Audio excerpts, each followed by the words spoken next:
अतीक की पत्नी शाइस्ता परवीन का स्केच बनवा रही है पुलिस। शाइस्ता परवीन पर 25,000 रुपए का इनाम घोषित किया गया है पुलिस की तरफ से। और पुलिस के पास शाइस्ता की जितनी भी तस्वीरें मौजूद हैं उसमें उसका चेहरा नकाब से ढका हुआ है, इसलिए शाइस्ता का स्केच तैयार किया जा रहा है नए सिरे से। और एक बार उसका चेहरा बन गया तो उसका पोस्टर भी जारी करेगी पुलिस। शाइस्ता परवीन 25,000 का इनाम पुलिस की तरफ से, लेकिन अभी तक फरार है। अभी तक पुलिस को कोई सुराग नहीं है कि शाइस्ता परवीन कहां पर है।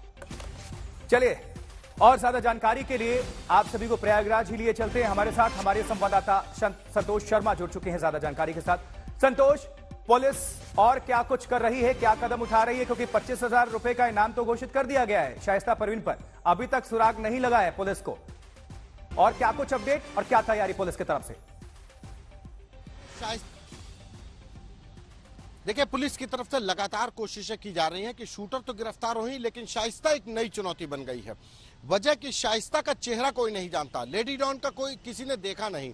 लेडी डॉन सामने भी आ जाएंगी, अगर उनका सामने चेहरा होगा तो पकड़ेगा कौन, पहचानेगा कौन कि ये शाइस्ता है? क्योंकि जितनी भी तस्वीरें अभी तक सामने आई हैं, पुलिस के पास जो तस्वीरें हैं वो सब नकाब में है। जो नकाब में पहन करके शाइस्ता प्रचार करने निकली हैं या जो भी सोशल मीडिया पर, वो नकाब वाली तस्वीरें हैं। ऐसे में बेनकाब वाली जो तस्वीरें, जो चेहरा जिससे पहचाना जा सके कि हाँ ये शाइस्ता है, वो चेहरे वाली तस्वीर नहीं है। लिहाजा प्रयागराज पुलिस के लिए भी एक चुनौती है। 25,000 की इनामी शाइस्ता परवीन, जिसको लेकर के अब एक स्केच बनवाया जाएगा, उनके हुलिये के आधार पर ये स्केच बनवाने जा रही है प्रयागराज पुलिस। जो स्केच आर्टिस्ट है उसकी मदद ली जाएगी और फिर वो स्केच जारी करके शाइस्ता के बारे में पता लगाया जा रहा है। एक बहुत महत्वपूर्ण बात यह है कि उमेश पाल हत्याकांड में 5 लाख के जो शूटर्स हैं उनका स्केच जारी नहीं हुआ। क्यों? क्योंकि उनकी तस्वीरें सब जानते हैं, पुलिस ने भी जारी नहीं किया। लेकिन शाइस्ता 25,000 की इनामी है, लेकिन उसका चेहरा किसी ने नहीं देखा। लेडी डॉन को कोई पहचानता नहीं है और यही लेडी डॉन का चेहरा न पहचानना पुलिस के लिए चुनौती बन गया है। हालांकि शाइस्ता के 3 करीबियों को भी पुलिस ने हिरासत में लिया है, उनसे पूछताछ की जा रही है, लेकिन उनके बारे में चुनौती बहुत बड़ी है, क्योंकि कॉल डिटेल के आधार जिस तरह से खुद आप बता रहे हैं कि शूटर्स को सब पहचानते हैं, पुलिस भी पहचानती है, उनका चेहरा पब्लिक डोमेन में है, बावजूद इसके उनका सुराग अब तक पुलिस के पास नहीं। क्या वो देश में ही है, प्रयागराज में ही है, उत्तर प्रदेश में या किसी और राज्य में, या फिर देश के बाहर है, नेपाल में है? अभी तक कोई भनक नहीं। शाइस्ता परवीन की भी जानकारी नहीं कि वो प्रयागराज में या कहीं और। पुलिस के लिए बहुत बड़ा सिरदर्द और चैलेंज है। देखिए, बिल्कुल पुलिस के लिए एक बड़ा सिरदर्द, बड़ा चैलेंज, क्योंकि शूटर्स कहां हैं नहीं जानते।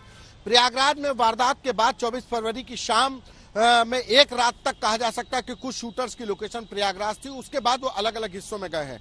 जो मेरे पास जानकारी है, मोहम्मद असद अहमद और मोहम्मद गुलाम, ये दोनों एक साथ हैं। गुड्डू मुस्लिम और अरमान एक साथ है और साबिर अकेले ट्रैवल कर रहा है। और यही वजह है कि असद और मोहम्मद गुलाम की जो लोकेशन बहराइच के जरिए नेपाल में आई थी, तो वहां के एक करीबी जो पेट्रोल पंप का मालिक है उसको हिरासत में लेकर के पूछताछ की जा रही है।